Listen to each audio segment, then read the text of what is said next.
Le conte, pour moi, c'est l'imaginaire. C'est tout ce qu'on peut dire et transmettre aux générations. C'est ce qui fait la force du conte.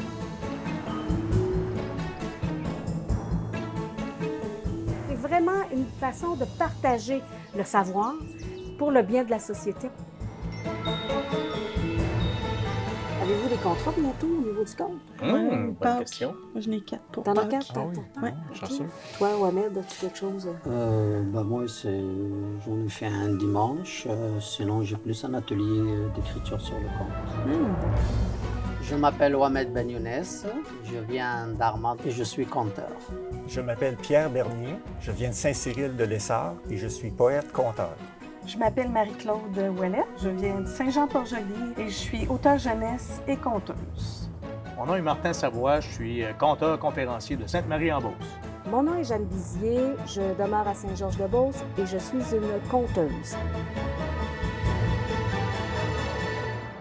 Oui, je suis capable de tenir ton agenda maintenant. Et là, ben, les amis, je pense que ça sonne, ça vibre. Alors, anecdote, conte ou légende? C'est quoi pour vous le conte? Moi, je pense que dans ma pratique, je suis contre. Et pas contre. Non, mais pas contre.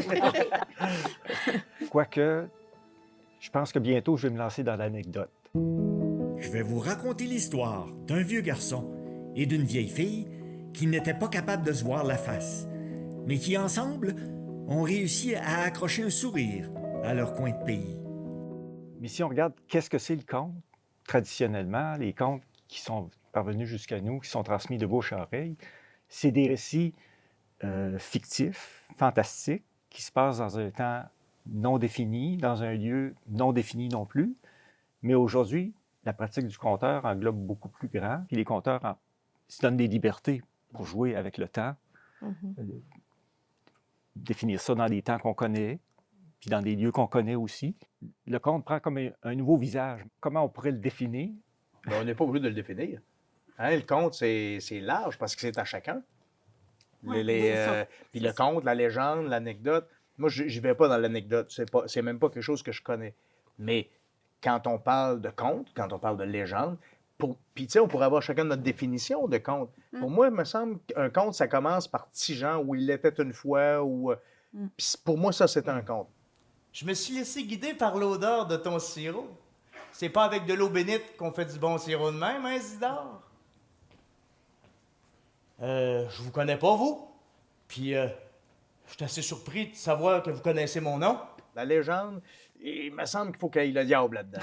Faut que ça soit puisé dans des récits de vie, dans des récits qui se peuvent, mais avec du fantastique. Ouais, Hein? Donc, ça puise ses racines dans quelque chose qui est arrivé, dans un moment précis, dans un lieu, dans les chantiers, dans peu importe où est-ce que se situe l'histoire, mais ça vient se baser sur des actions de vie réelles d'un temps passé ou présent, rarement futur, en tout cas, j'en connais pas dans le futur, mais ça vient s'ancrer là, mais oui, ça prend du fantastique dans la légende, puis moi, je suis dans ça, dans le légendaire, un peu dans le conte, dans le Il était une fois, dans les Tijan a fait, dans ça un peu, mais la légende est définitivement ce qui m'habite le plus, puis ce que je connais le plus. Moi, personnellement, je navigue entre le conte et la légende. Conte, c'est plus des contes que moi, j'écris moi-même. Mais pour moi, par définition, un conte, il doit y avoir, selon moi, il doit y avoir de l'imaginaire, ça, c'est certain. Ouais. Et là, Daniel nous a dit une formule magique pour faire venir le diable. Puis légende, ben, c'est ça, c'est mon amour de mes racines, de ma région. Ça vient me chercher, donc je suis sûre que quand je le partage, que ça doit transparaître là, cette passion-là pour soit les légendes ou les contes. Là. Puis toi, Wamed? Ça dépend parce que moi, j'étais bercé un petit peu par le conte traditionnel. Martin disait que la légende, il faut qu'il y ait un diable. La première chose, quand j'ai dit à ma tante pourquoi il n'y a jamais de diable dans tes contes, elle a dit que le diable a été ramené par le colonisateur. Avant, on ne le connaissait pas. Avant, on ne le connaissait pas. Donc, le diable, il n'y a jamais de Dans diable dans l'histoire. le conte traditionnel. Et je suis descendu un matin, tout seul, vers la cabane. Le chameau magique au volant, il m'attendait. Ses ailes sont déployées pas loin d'un grenadier et d'un olivier. Donc la légende, elle y est parce que des fois, c'est des personnages qui sont très connus dans la région, mais ça part d'une anecdote parce qu'il a fait quelque chose. Mais cette anecdote-là, par la rumeur, elle grossit. Elle grossit et elle devient un conte. Donc, c'est comme si, quand on écrit un conte ou un livre, on va partir d'une idée et on prolonge, parce qu'écrire un livre, c'est compter quelque chose, c'est juste le nombre de pages qui diffère un petit peu.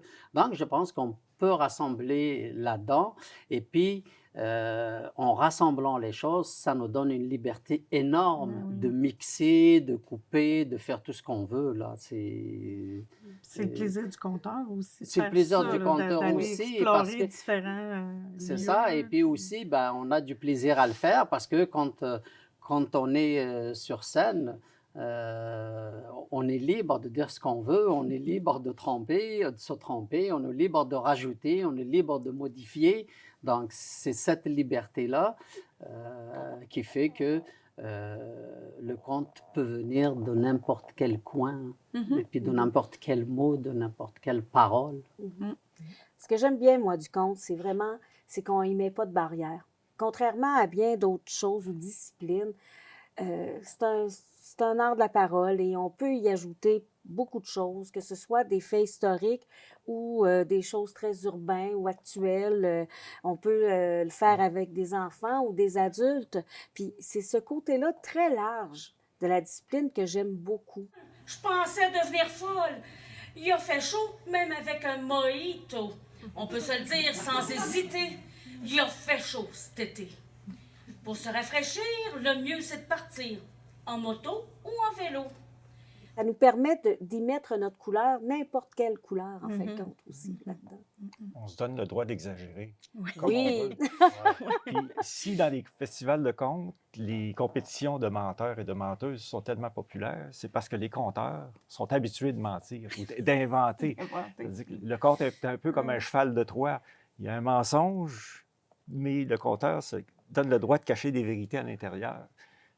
Il propose le cheval à l'auditoire, puis l'auditoire, il demande juste ça, on dirait. Le doute, hein? Oui. Semer le doute dans la tête de celui qui écoute. C'est-tu vrai, c'est-tu pas vrai? Qu'est-ce qui est vrai, qu'est-ce qui l'est plus, là? Et C'est puis le le fun de voir conteur ça. aussi, c'est que ça lui permet de voyager ailleurs, tout en restant sur place. Oui. Oui. C'est gratuit, en plus. C'est ça. Hein? Voyage gratuit. Et gratifiant. Sans escale. sans escale, sans GES. Oui. Fait que là, c'est magique, c'est magique. Oui, oui.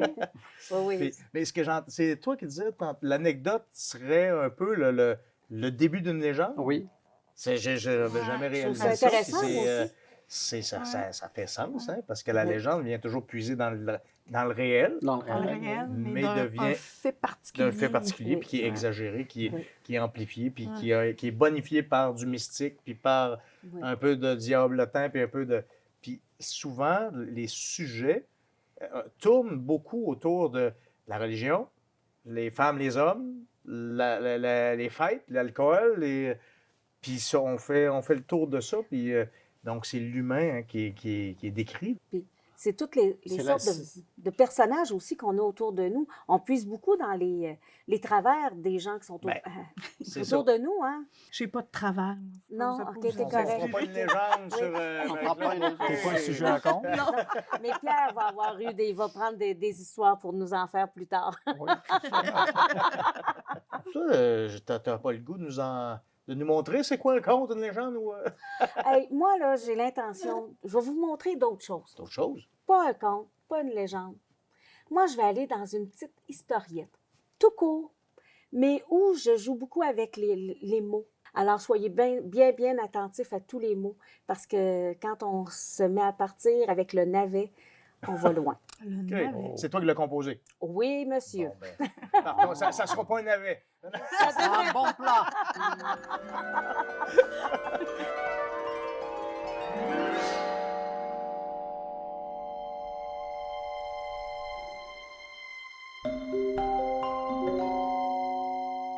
Je vais vous raconter l'histoire d'un navet. Le navet avait suivi, oui, son ami le fruit, et il naviguait au gré des vents mauvais. Le navet ne savait pas que l'orage faisait rage par-devant. Les voiles faisaient bombance en reconnaissance au vent de leur élégance. Jamais le navet n'avait pris le large dans une barge voilée. Et voilà que les voiles voilaient la vision, l'espace d'un moment, de gros nuages menaçants apparaissant à l'horizon. Le naïf navet n'avait pas idée de sa destination.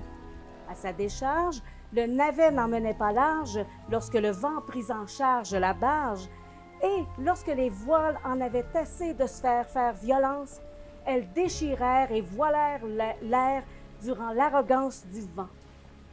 Et puis la pluie qui s'était mise de la partie.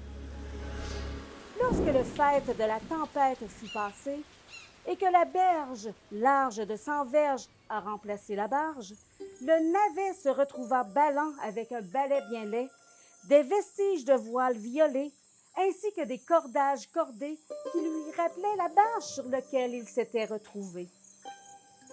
L'amitié n'avait pas duré avec Oui le kiwi, car le navet avait choisi le mauvais fruit. Il est un légume issu de plusieurs générations dont il est le principal gueuleton. Il présumait donc avoir droit de l'attention. Mais le kiwi se réjouit de l'appeler petit gars ou encore rutabaga. Le navet se fâcha et même s'il se savait dur comme une procédure, il mit le kiwi au pied du mur, mais il écrapoutit le fruit comme s'il était pourri. Depuis, le navet vivait seul les événements de la vie. Ce n'est plus le temps de penser au passé, car le présent est arrivé. Un valet l'empoigne en même temps que le balai, et il disparaît jusqu'à ce qu'il rejoigne le champagne. Le navet est cuit et est servi en carpaccio avec brocoli et tomatillo. Le navet rêvait dans les assiettes à côté des serviettes. Il avait retrouvé ses lettres de noblesse. Et, juste avant de se faire dévorer par une illettrée patronnesse, qui, sans vouloir l'insulter, l'appela chou de Siam, « Wow, la madame! » Lui, le navet dans sa rage, fit ombrage à la femme qui l'envoya promener dans le panier d'ordures sans même une morsure. Merci.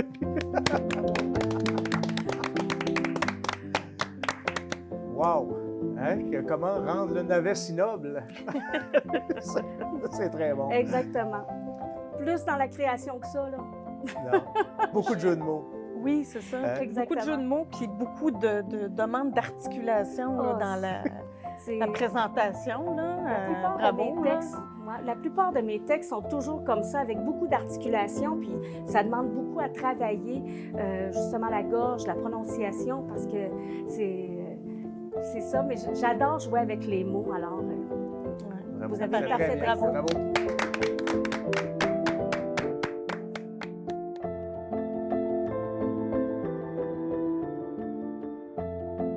Tout compte fait, le conte au Québec est hyper important parce qu'autant on transmet des informations de notre héritage, de notre histoire, et que l'on compte aussi avec des enfants des nouvelles qui viennent de l'imaginaire.